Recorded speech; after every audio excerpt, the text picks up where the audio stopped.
Basically, so anyway, you guys might be wondering why is a CPA up here? I'm a CPA, I'm accredited in business valuation, I'm also a certified fraud examiner.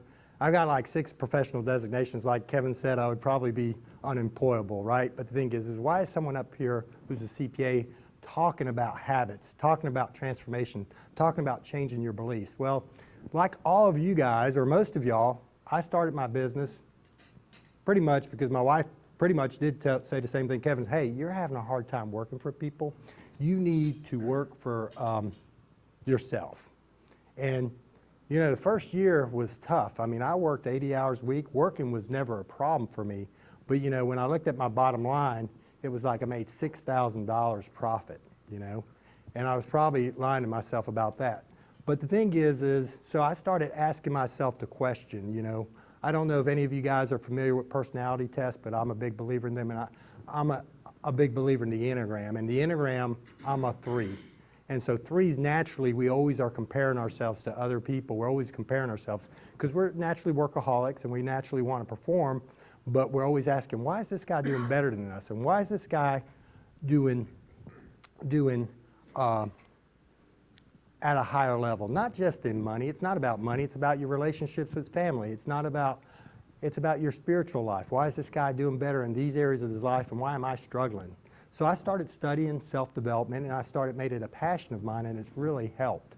And so basically, one of the things I'm going to have to recently oh, okay. I'll move back here. Does this work? Oh, cool. Well, gosh, you guys are so far away, but I'll start my timer, make sure I don't go over. And so one of the things I discovered was what I felt was the secret of life. And the secret of life is energy, right? But if you look at the circle, you know, everything in our life starts with mindset, right? Your mindset really determines whether you have a good day or bad day. Your mindset determines whether you feel successful or unsuccessful. And then there's the 4 categories of life that we all feel is important. You've got your business, right? You've got your health. You got the relationships, like those are really critical. And you got your spiritual, right?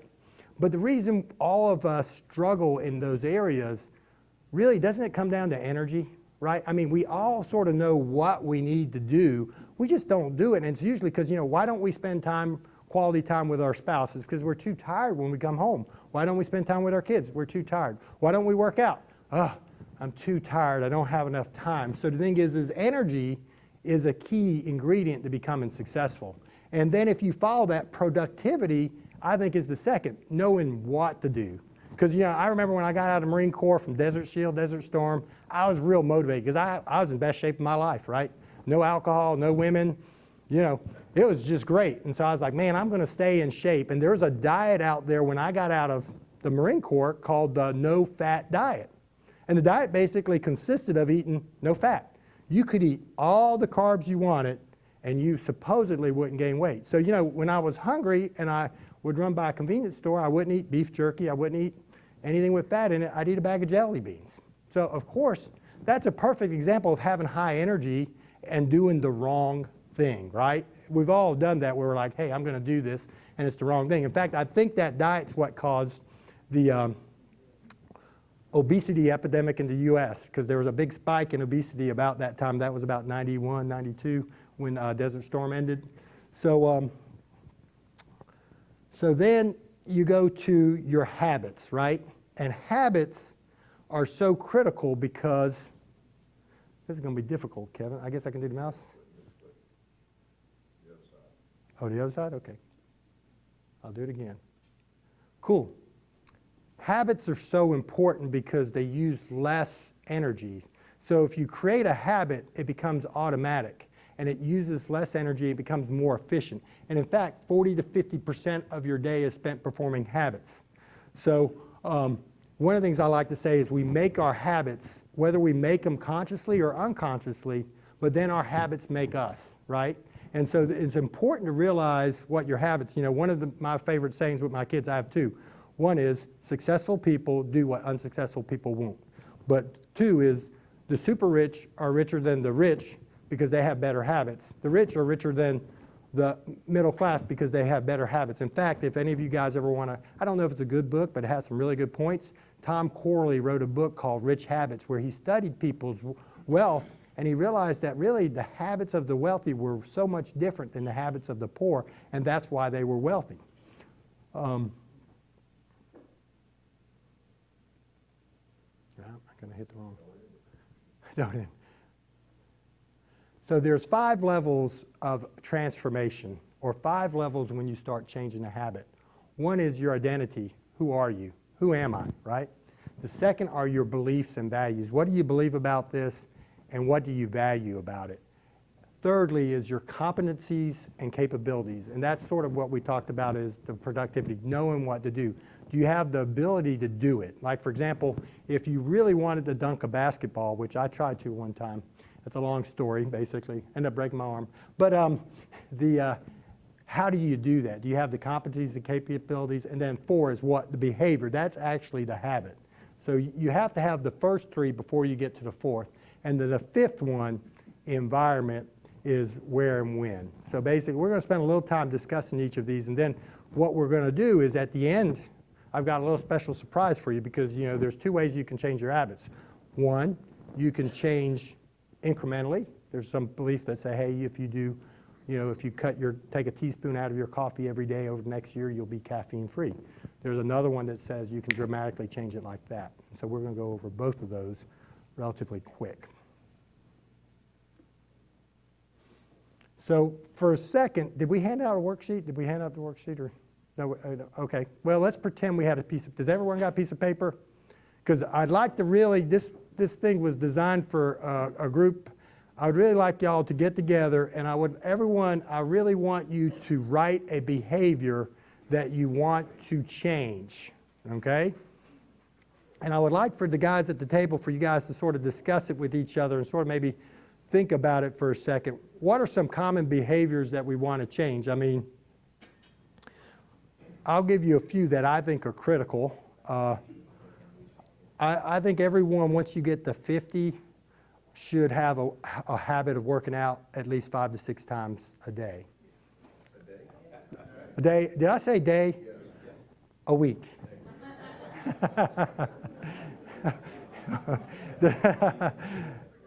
The second habit is I really think that we should all get, especially business owners, especially the men in this group, we really should get into the habit of setting our intentions before we come home. So one of the habits I try to do is when I pull into the driveways, I take 6 deep breaths, really deep. I breathe in. I might even say something like, breathe in joy, breathe out frustration or something, just to sort of set the tone. Then I'll go through about 20 or 25 seconds of gratitude. What am I thankful for? I'm thankful my wife's there. She hasn't left yet.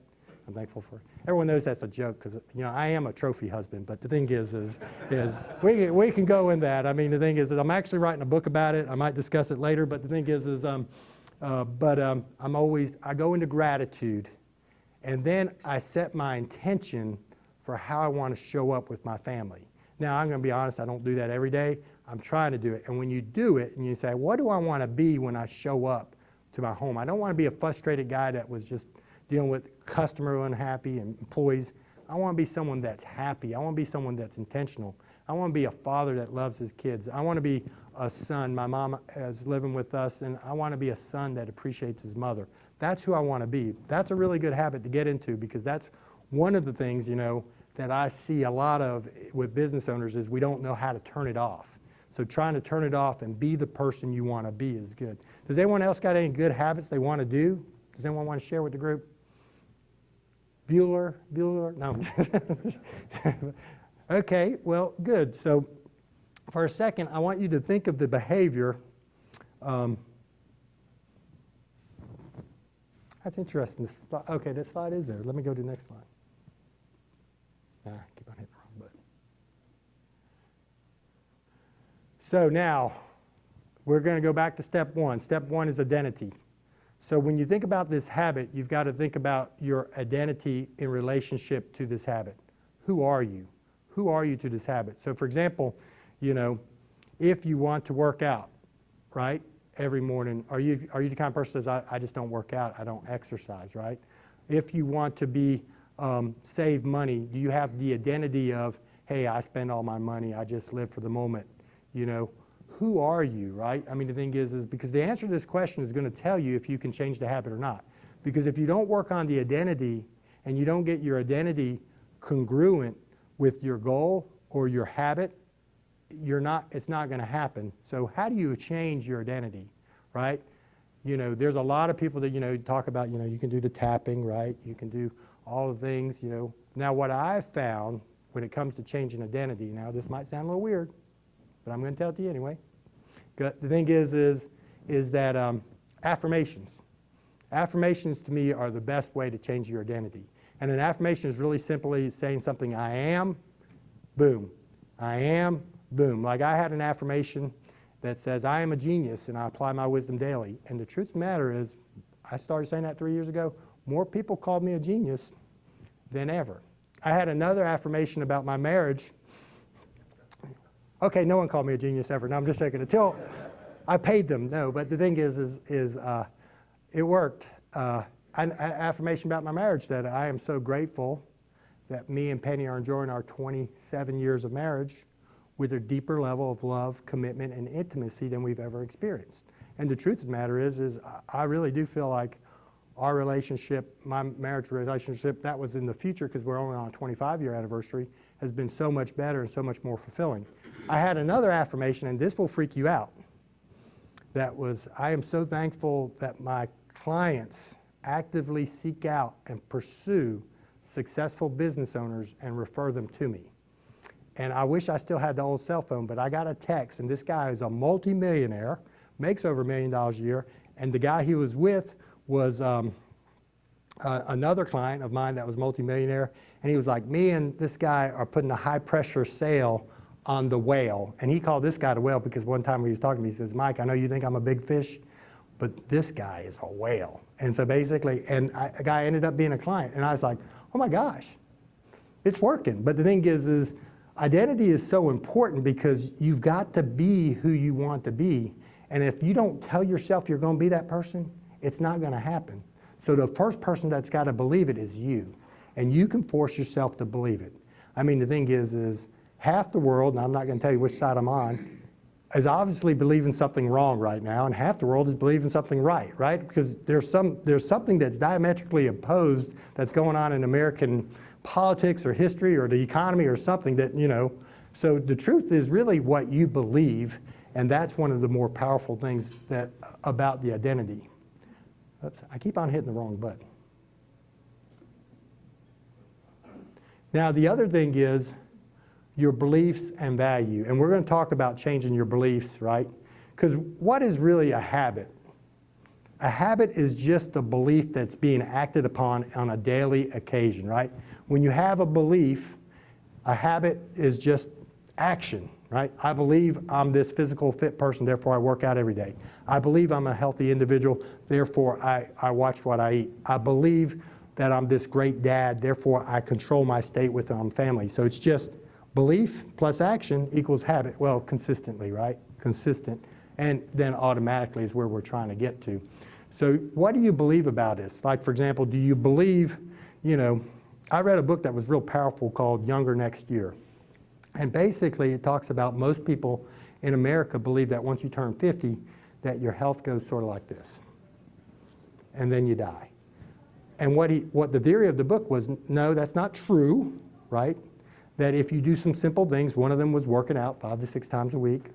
You know, some of it was diet and different things. Having a loving relationship was one of them. But if you do these things, that really your health can go like this, right? Like this and this and then, you know, like that. You're going to die. I mean, we can't stop that, right? So, so basically, but I want my money back. So the thing is what do you believe about it, and why does this matter to you? Why is it important to you? You know, one of the beliefs I have, one of my internal beliefs that has always helped me sort of stay shape, and my wife says, oh, you're so selfish, you work out all the time. I'm like, no, you see, my belief is that I don't do you any good if I'm not healthy. If something happened to me and I became disabled or something, I can't produce the kind of results that you're used to me producing. So therefore, when I work out, I feel like I'm doing a team activity. I'm actually doing something for you and doing something for the family. You know, and that's a belief. And because I have that belief, I have no problem ignoring my family and working out. No. And being a selfish husband, no. So basically,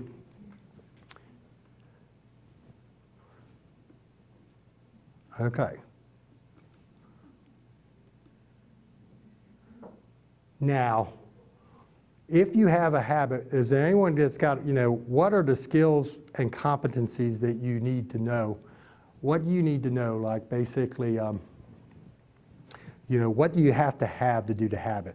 One of the big habits when, you know, when we talk about working out, and when I talk to business owners all the time, it's surprising. I see business owners who are in the top 1% in finances. I mean, they make money, they're worth $10 million a year, but their health is terrible, right? And so we try to, you know, teach them that, hey, you gotta be healthy, right? I mean, your health is your most important asset. Does anyone not agree with that? If, you know, I mean, the thing is, all you have to do is run into one of your friends who's been diagnosed with cancer or something like that, and you understand that your health is your most important asset. I remember one thing that really powerfully impacted me on that was when I had a client of mine, and this client was like a brother of mine. He was a 60-year-old man. He was just nice. He was always, I mean, he's the kind of person who build you up, and build you up. And all of a sudden he got diagnosed with leukemia. And this guy was worth $10 or $12 million. And one time he was trying to arrange a flight to New York, and I called one of my friends who had an airplane, and I asked him, he goes, I said, well, what did you ever do about the flight? Oh, I just paid for it. He goes, Mike, what's $50,000 or whatever to me right now? It doesn't matter, right? I mean, the thing is it doesn't matter if I don't live, right? You know, money doesn't matter. And I was like, gosh almighty, you know, we all say that, but we really don't live that. I mean, the truth of the matter is if we really believed that our health was the most important, we would live differently, right? But what do you got to know if you're trying to change a habit like alcohol, for example? You know, one of the things that I recently did is I quit drinking, right? And I was a social drinker. I wasn't alcoholic, but I was a social drinker, and occasionally I drank too much and stuff. And so, you know, and it would just make me feel bad. And one day I just woke up and I said, this isn't me. I'm going to stop. And that's a lot easier said than done sometimes. But the thing is but when you do some research on it, you find that there's certain things you can do. Like, you know, one thing I did was, you know, for the first month or so, I would eat sugar freely at 4 o'clock or 5 o'clock when I had the urge to have a drink, because alcohol is a form of sugar, and it's actually, alcoholism is a form of extreme sugar addiction. And so sometimes you can curb, if you 4:30, 5 o'clock, you're like, man, I really need a drink, you eat a candy bar, right? It's not good for your diet. I did gain some weight, truth is, but the thing is in about 45, 60 days, I really had no problems anymore. I didn't have those urges to go have a glass of wine or a beer. So, you know, what knowledge do you need to perform this habit? I did it. Okay. Now, write down on this piece of paper these 3 questions, right? The behavior, you already wrote that down. Consider whether your identity corresponds to the changes you want to make. Do your beliefs and values support your new habit? And do you have the skills necessary? Do you know what to do it?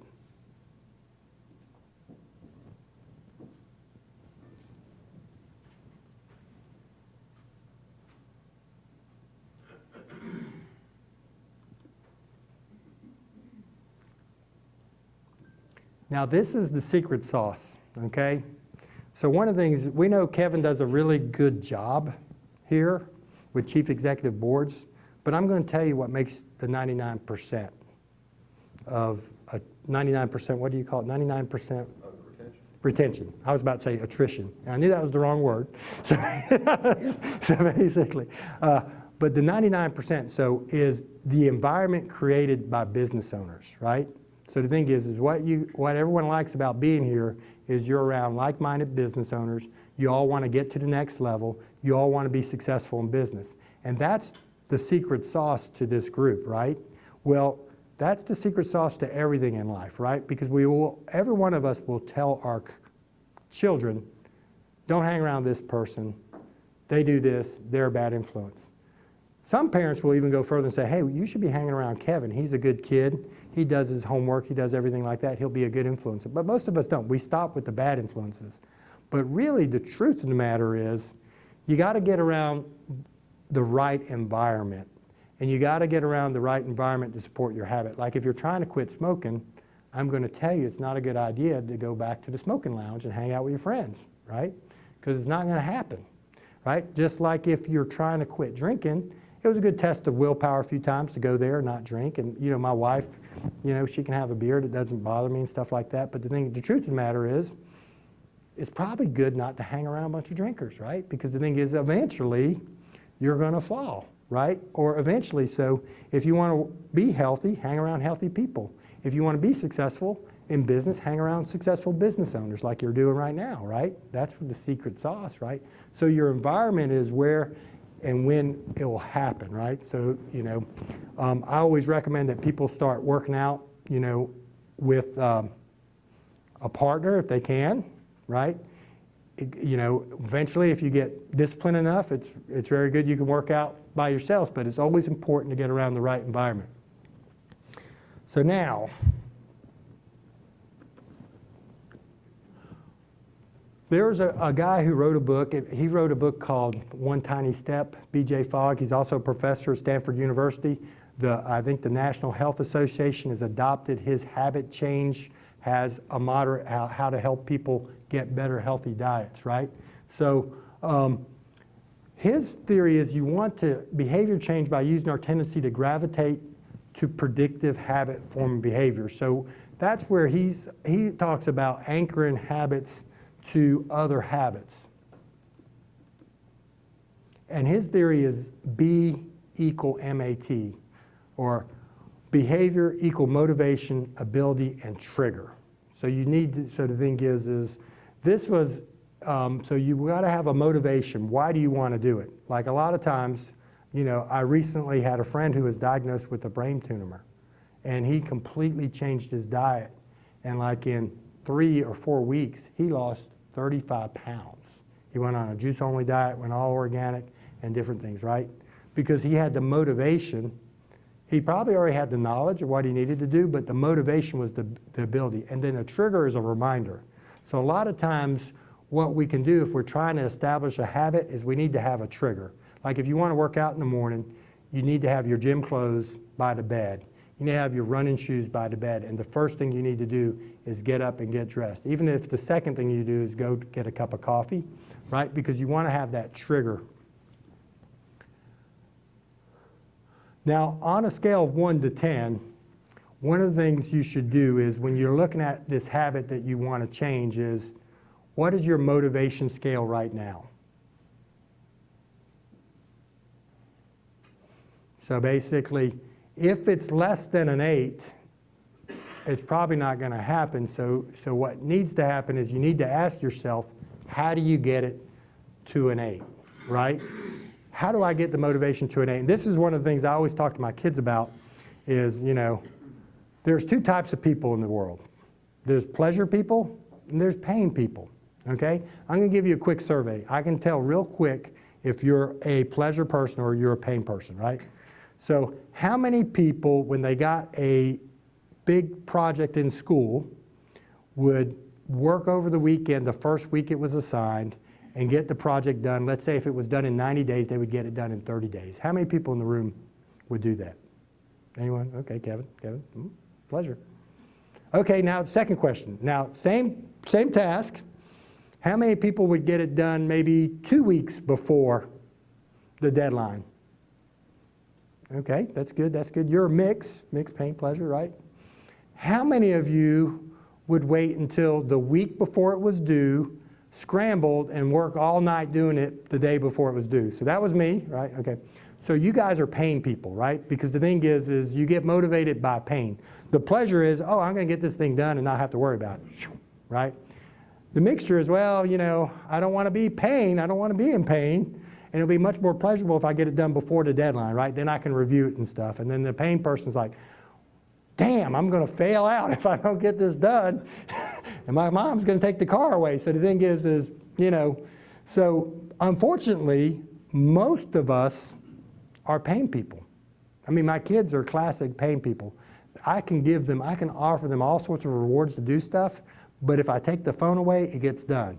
If pain happens, if you put them in a state of pain, stuff gets done. So the thing is so you got to figure out how you can reward yourself and what type of pain or how you can make it painful. And we're going to go through an exercise. I think I've got time. So basically, we're going to go through an exercise that if you do it right, if you're really honest with yourself and you do it right, it will create a lot of pain. Okay? So the thing is and that will force you to change. This should be ability, not activity. It seems like I used spell check one too many times. But this is the same as we talked about the skills and stuff that you need to change and stuff. And then the trigger. So the reminder to do the behavior. So set an alarm, lay out reminders, use your successful habits as triggers for others. So one of the things that, that business owners, what we realize, I do believe that one of the more powerful things you can do is manage your state. Manage how you show up, how you feel. Am I grateful? Am I thankful? Am I intense? Right?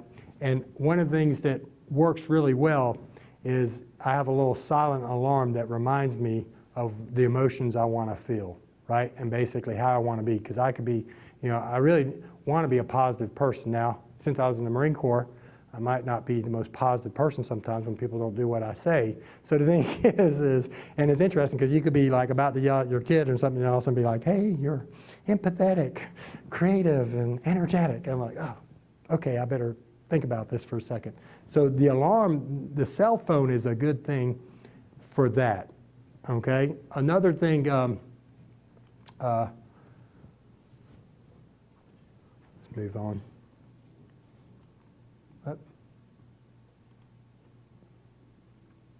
And this is where we might. Okay. So this is how you change a belief, right? And I know I'm interchanging the belief and habit, but the thing is like I said, is a belief, a habit is a belief in motion, right? So what's holding you back is, and it's named, this method is used by Tony Robbins, right? And Tony Robbins became famous because he could take people and he can change them in a day.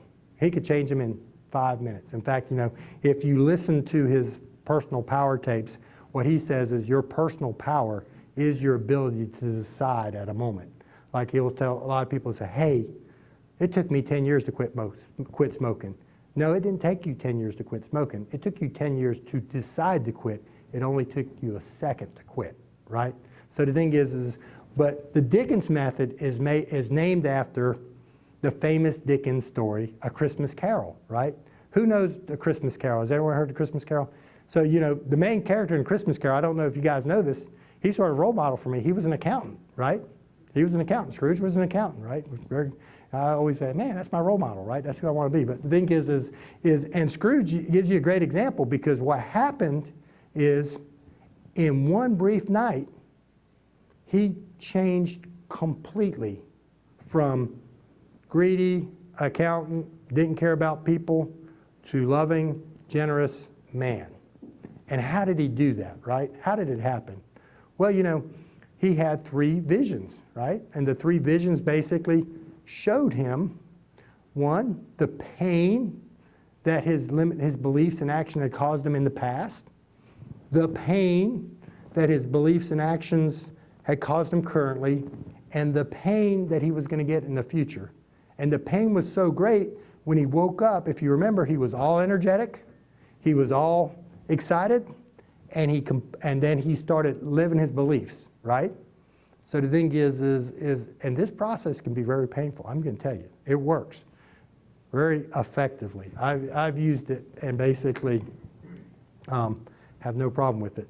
So basically, the one thing I'm going to recommend everyone do is, so the secret to changing habits is to get leverage, right? And so basically, what I would like you to do is everyone write down the one belief that they think is a limiting belief that they would like to change. Does anyone have a limiting belief that you would like to change? Okay. Have you written it down? You're my group. You're supposed to be writing it down. I need your moral support. No, I'm just joking. So Okay, an example, there's no time to do blank. yeah, okay, no time. That's a great one. I have no time. That's a limiting belief. So basically, you know, and one thing I will always challenge people to do is there's one belief that says, the belief you should have is that the past does not equal the future, right? Because it doesn't matter how many times you've tried to change this, the truth of the matter is you can change it today, right? I mean, the thing is Thomas Edison failed like 999 times on the light bulb or something like that. And, you know, he tried the 1,000th time at work. It's the same thing with changing your habits. I mean, I know a lot of people have went on a massive amount of diets and tried to change their habits, and it doesn't work. But you can change it. The past does not equal the future, okay?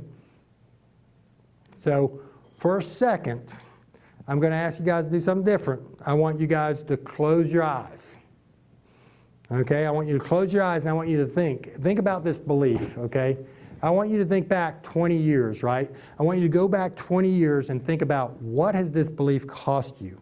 What have you lost over the last 20 years? Has the belief limited some of the choices you've made?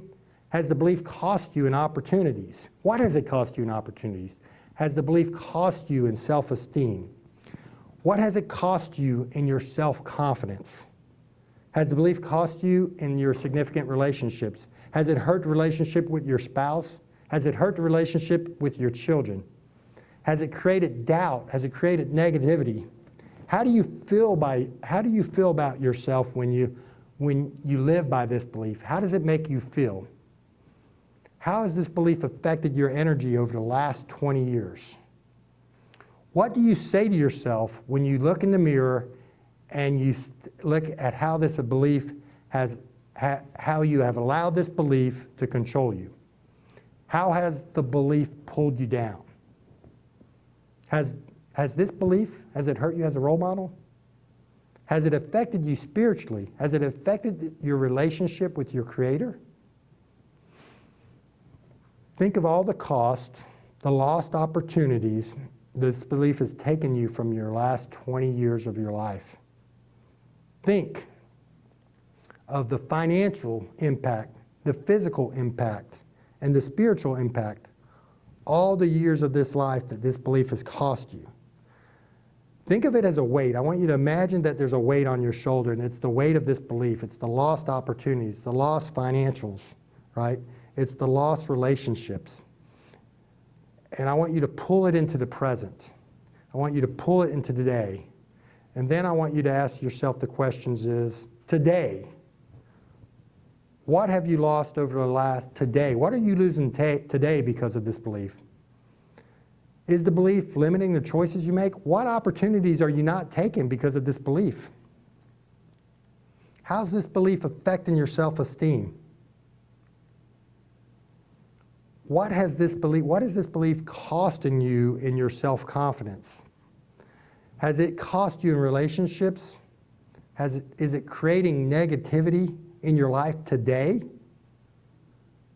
How does it make you feel today? Today, when you look in the mirror and you see this limiting belief, how do you see yourself? Do you see yourself in a negative light?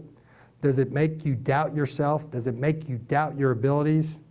Does it make you think you're stuck in this rut that you have to live with this limiting belief? Is it hurting your ability to be a role model? Is it hurting your relationship with your wife, your husband? How's it affecting you?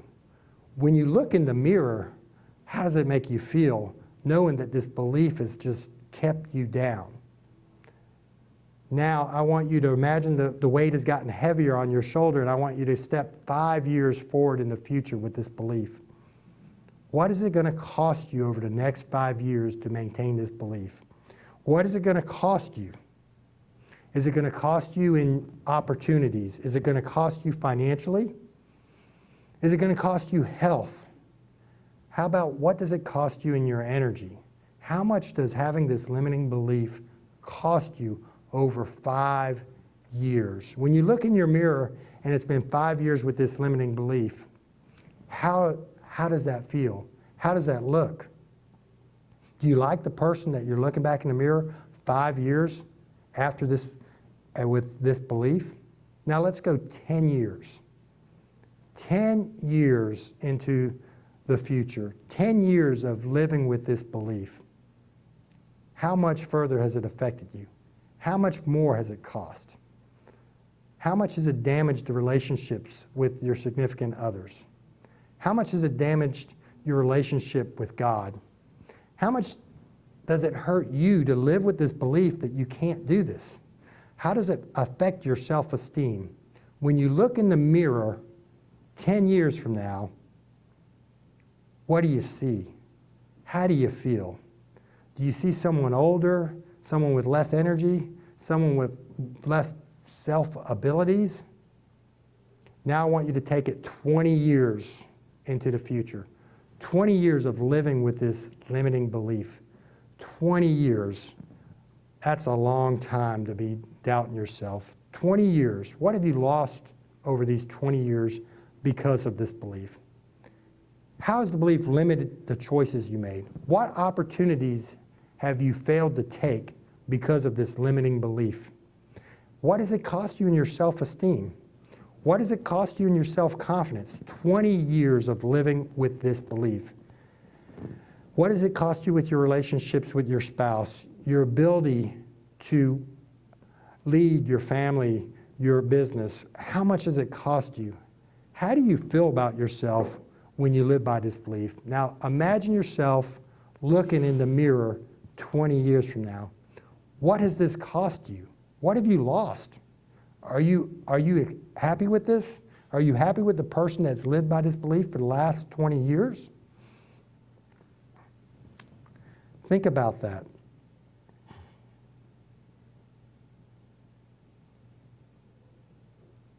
So now, real quick, stand up, okay? Because the thing is if you did that right, if you did it right, you should be feeling negative right now, so we got to break the negative pattern real quick. So everyone's got to stand up and basically shake it out, maybe jump up a little bit, get some energy going, right?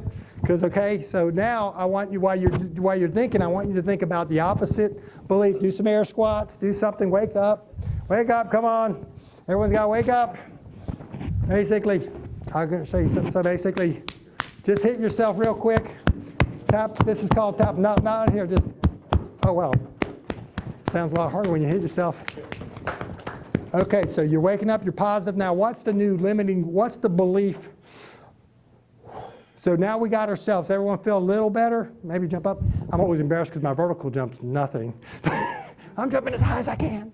But the thing is so now, okay, now take a few deep breaths. I want you to start thinking about what is the old belief. What is the opposite of the old belief? Your new belief, right? I want you to think about that. And I want you to, if you can, write it down. Write down your new belief. And then I want you to think about that new empowering belief, right?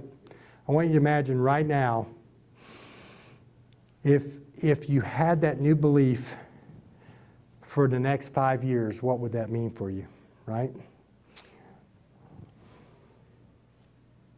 For 5 years, I want you to notice the powerful positive impact that this belief has on your life. How has it enhanced your personality? How has this new belief strengthened your confidence? How has it caused you to go for what you really want in life? How has it affected your life in 5 years? Take a look at the mirror and imagine yourself with this new belief. What does it mean for you in the next 5 years to have this new belief? Now, I want you to go 10 years in the future. If you had this new belief for 10 years, what does it mean for you? What opportunities would you take? What would it mean for your business to have this new belief? What would it mean for your significant relationships? How would you be a positive role model for the people in your organization and your family if you had these new beliefs? So for 10 years, you've had these beliefs, right? 10 years. How does it affect? Are you more passionate? Are you more alive? Do you have more energy? Now I want you to go 20 years in the future. 20 years in the future with this new belief, 20 years of this positive change, how has it affected your business? Are you more successful? Do you have more time? Do you have more energy? Do you feel more self-confidence? Do you feel more alive? When you look in the mirror 20 years from now with this new belief, do you see a different person? Do you see someone that's vibrant? Do you see someone with more energy? Do you see someone that can actually feels great, looks great, is energized? 20 years of living with this new belief, how has it affected you?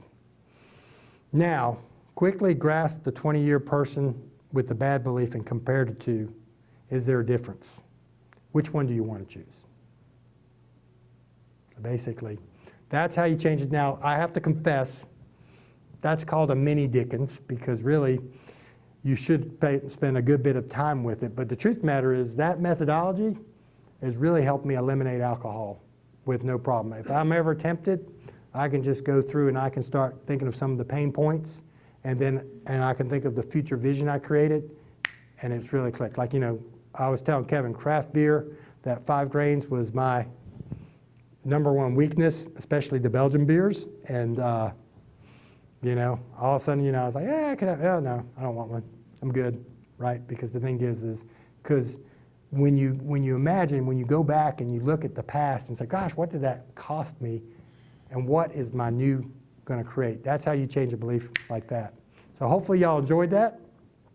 I think